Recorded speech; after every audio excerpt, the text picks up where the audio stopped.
বাপ, চিনা দরকার ছিল যাকে, চিনলেন না তাকে।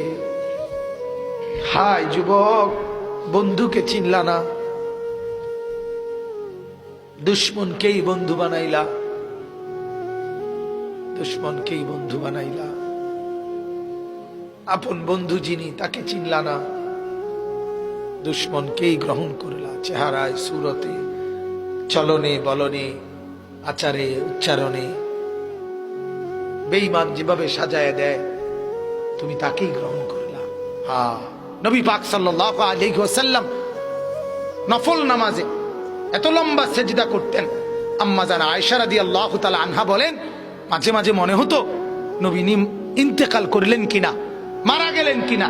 এজন্য আমি নবীর পায়ের পিছনে তালুর মধ্যে এভাবে আঙ্গুল দিয়ে চাইতাম, মানে রেক দিয়ে বসাইতাম আর কি, যে জীবিত কিনা। এত লম্বা সেজদা দিতেন। বাজান, হযরতে সাহাবায়ে কেরাম বলেন, নবীজি সেজদা দিতেন এত লম্বা আর কাঁদতেন। নাসমাউ লাহু আজিরান কাআজিরিল মিরজাল।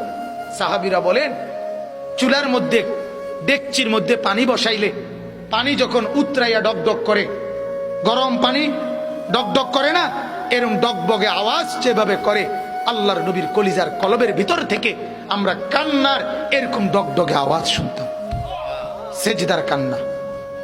আল্লাহর নবী এভাবে কাঁদতেন, নবী এভাবে কাঁদতেন। আম্মা জান আয়েশা বলেন, একদিন রাত্রিবেলা নামাজে দাঁড়াইছে, তাহাজ্জুদে এক রাকাতে মাত্র দাঁড়াইছে নবীজি।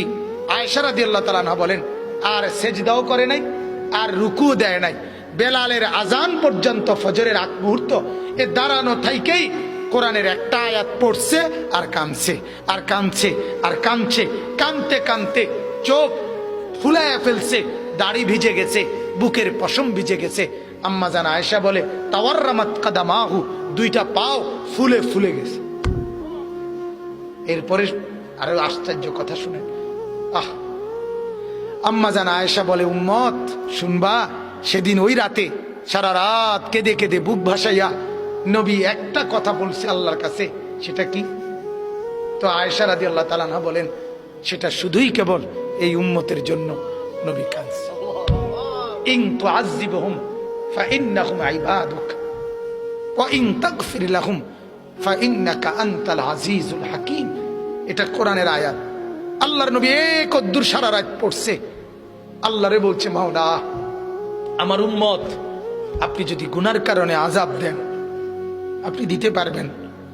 আপনার, আমি বলার কিছু নাই, আপনার বান্দা, আপনি চাইলে যা ইচ্ছা তাই করতে পারেন, আযাব তো দিতে পারেন মাওলা। ওয়া ইন তাগফির লাহুম, নবী বলে, আল্লাহ যদি এই বন্ধুর দিকে তাকাইয়া যদি আমার গুনাহগার উম্মতকে মাফ করে দেন, ফাইন্নাকা আনতাল আজিজ, তাইলে তো আপনি এই ক্ষমতাও রাখেন, আপনাকে তো বলার কেউ নেই। আপনারে বাধা দিবে কে? আপনারে নিষেধ করবে কে? বন্ধুর দিকে তাকাইয়া দেন না মাফ করে। আমরা কিতাবে পড়ছি বাজান, ওই যে একটু আগে বললাম, আল্লাহ পাক যাদেরকে একবারে কাছে বসাবেন তা করে কি বলে, মনে আছে নি? নবীজি বলছে, আনা মিনাল মুকাররাবিন। নবীজি বলছে, ও উম্মত, আল্লাহর ঘনিষ্ঠ জনদের মধ্যে সর্বপ্রথম সবচেয়ে ঘনিষ্ঠ হব আমি মুহাম্মদ। হাসরের ময়দানে মাওলা আমার জন্য, আল্লাহ তার সিংহাসনের পাশে আবার আমার জন্য আসন নির্ধারণ করবেন বসে বসে। তা আল্লাহর নবীকে আল্লাহ তাআলা বলবেন, বন্ধু এই আসনে বসেন। কিতাব